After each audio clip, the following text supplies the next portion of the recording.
కాసేపైనా కల్లోనైనా నీ ఊహలే క్షణాలు ఉన్నాయా, ఒంటరితనాలు ఉన్నాయా?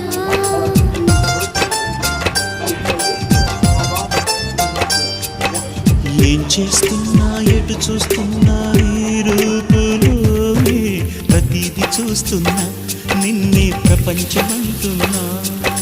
మమతలు చిందిన మధువుల విందుకు అతిథులుగా ఆహ్వానిద్దాం ఆరారు కాలాలని. అలలకు అందని జాబిలిని వెన్నెల వానగదించుకొని గెలిచే సంద్రంలా సంతోషం పొంగిపోయి. నా కోసం నిన్నే నా జతగా ఏ దైవం పంపేనో బహుమతిగా. నిన్ను నన్ను పెనవేసే ప్రేమే